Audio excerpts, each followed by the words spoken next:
Mel,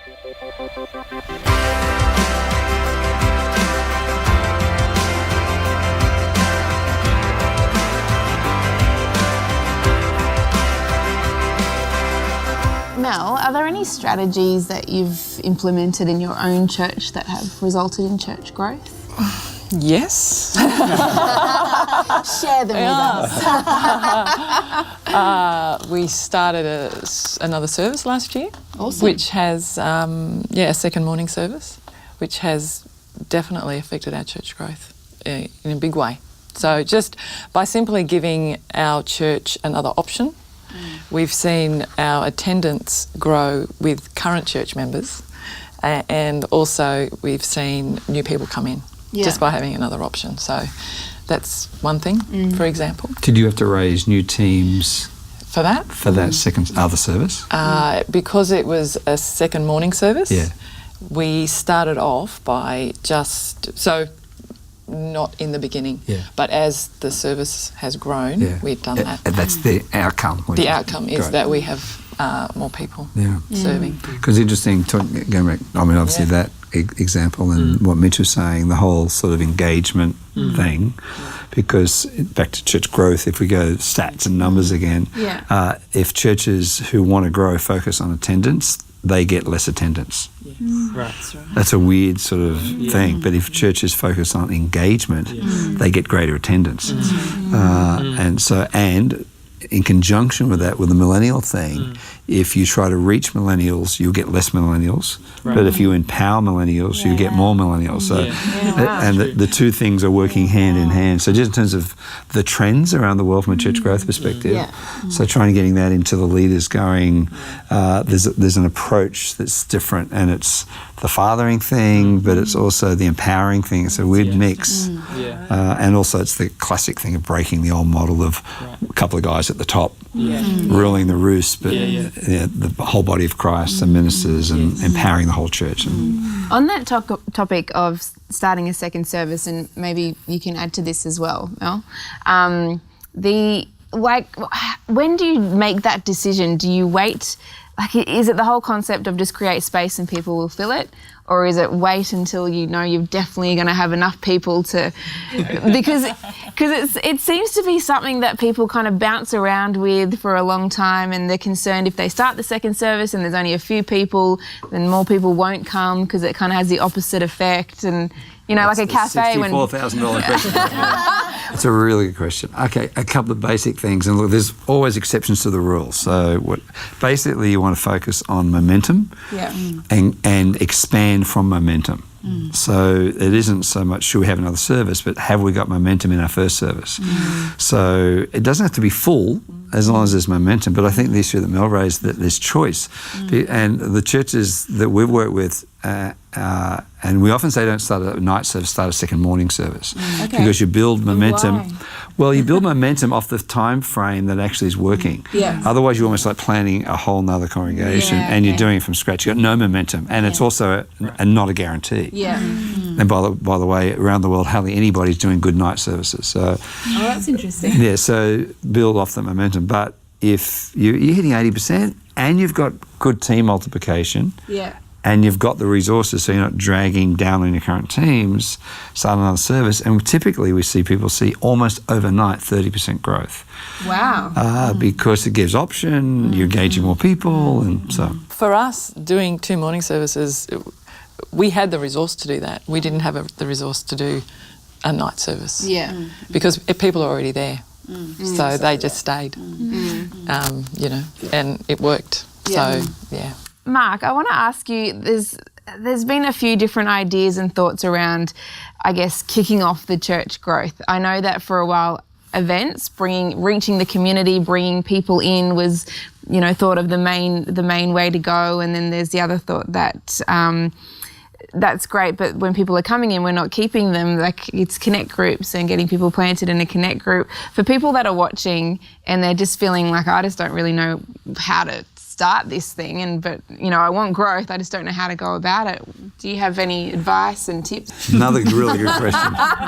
Okay, synthesize. Look, ultimately events don't grow the church.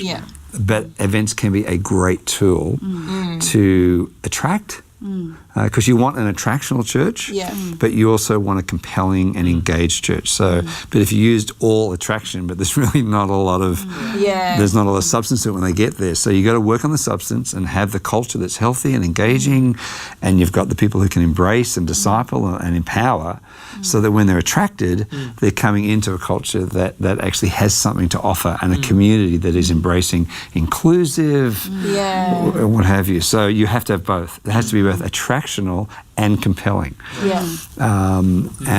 So it actually is both. But if you'd be filled to think that events grow the church, because you can have a huge event, and the next week actually less people, because they're all exhausted from the event that they put on. So we found that out. Actually, we took way too long to discover that, but we're working on all that. So, it's a really good question. Do you think, depending on where the church is planted, different things work for different churches? Oh, 100%. I think the principles are the same. It's always the classic thing, understand the principles, don't copy the practice. So I think, and that church leaders do that all over the world. They go, they're doing that, I'm going to do that. No, what's the principle underneath? And principle is usually something very similar, like it's community.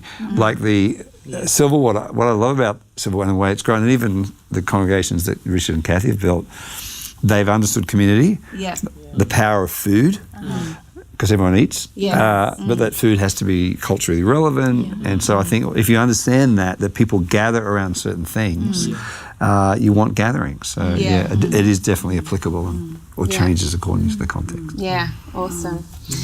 Mitch, coming from your perspective, because you might have a slightly different perspective, are there things that you see that you think could be working that you haven't seen people try and, have a go at yet? Yeah, sure.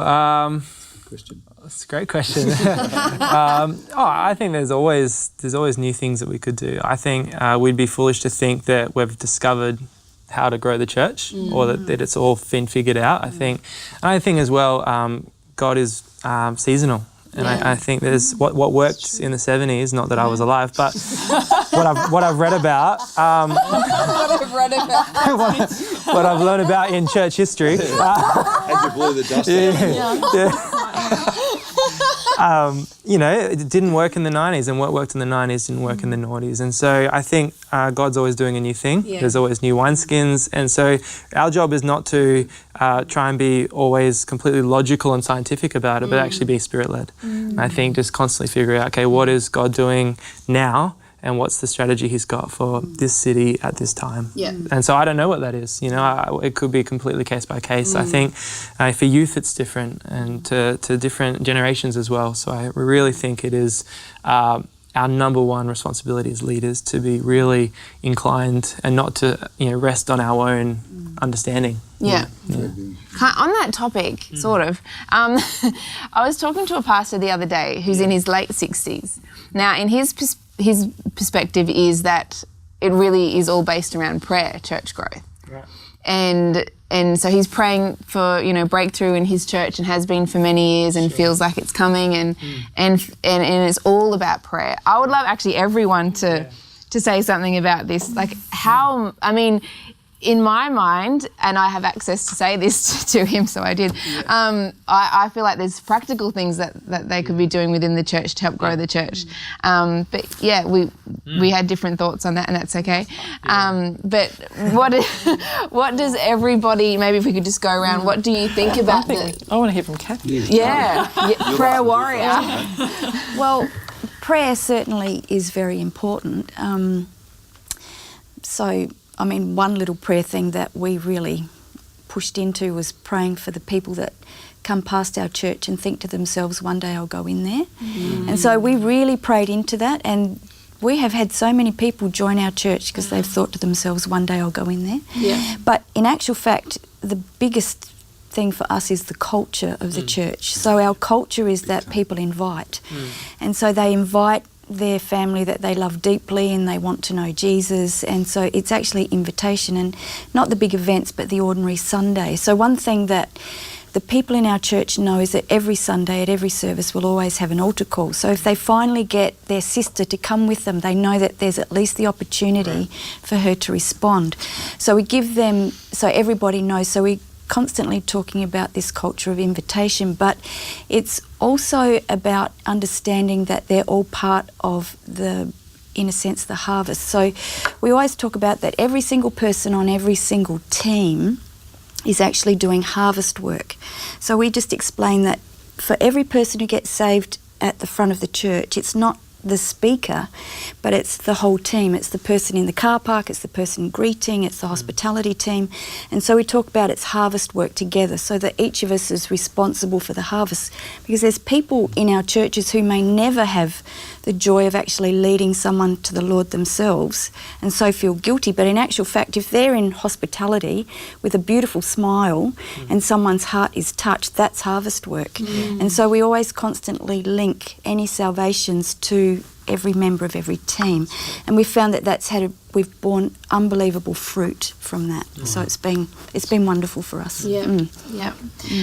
How important do you think it is to ask your congregation what are things, because you touched on, people know that there's going to be an altar call every week. Is it important, how important is it to ask your congregation, is there something blocking them from bringing friends to church, or what would they like to see more of? I guess asking for feedback. Do you think you're just opening a can of worms, and it's a dangerous place? It's like not worth it, or do you think it's worth it, or does anyone have thoughts? I wouldn't ask for feedback, but I would certainly encourage, the more that you cast vision for that, the more that you celebrate the wonderful stories, their hearts are engaged. And so then they'll think, I want to bring my mum. And so then they do. It's the engagement of their hearts rather than what's wrong, what's right, and what's happening and what's worth celebrating. And Just going back to the prayer point, growth is born out of prayer. God does give us the keys to the kingdom. And thinking back to my experience with the Syrian community, it began in intercession in the midst of the Syrian war, years before they even landed in our nation. And then the plan unfolded, and then the practicalities came of reaching them and hosting a service, and then the addition, the growth was to the church. But it was first born in prayer. And we can never underestimate leaning in and seeing what the great I Am has to say about the growth of his church. We do have to wrap it up in a minute, but could we just go around and, for people watching, what encouragement would you give them to be able to just, feel revived and passionate again about growing their church? Can we just go around and offer some encouragement to the viewers? Too often we approach God like he's Santa Claus, and we rattle off our needs list. In terms of growth, and to any pastor or any Connect leader that's watching this right now, I would say just pause and let God fill that space and see what he has to say. He will speak if we give him a moment. If we be quiet long enough. That's an issue. I agree with that. I think just keep seeking God. Just don't think that there's no way in the world we can do this in our own strength. So you've got to attach. It's the John 15, stay attached to the vine. It's that whole thing, apart from me you can do nothing. And so you've got to have that, I believe you have to have the nothing revelation before you get something, And the second thing is see others. Just, there's, I think sometimes we get in the circle and then we can't see anybody outside the circle. So look outside the circle. There are people not in your team, not in your church, and begin to see others and bring them in, because they're the ones. The future, most of the future of the church is not in the church yet, or not in your team yet. So empower others, see others. And I think just love your church, love the people in your church, love your church. I always remind myself this is a privilege, it's an opportunity. I just am always in awe of what God has done, and the love that you have for them, actually they know. And so I just feel right. And just love them passionately with that, that supernatural affection, and I think it's good to remember God wants growth more than we do. And that, I think sometimes we think it's all up to us, and we carry the burden that's actually God's burden, and we're actually just vessels that he's using. So I think remembering that, and just, as you've all said, just relying on God to do it through us. Yeah. All of that. What they said. And also, keep growing yourself, keep learning and growing yourself as well, and keep developing others. Yeah. Yeah. Beautiful. Yep. Well, thank you so much, everyone. Thank you for sharing your heart, and I think it's helped people and motivated people, and we hope you enjoyed it. And if you did, share it around.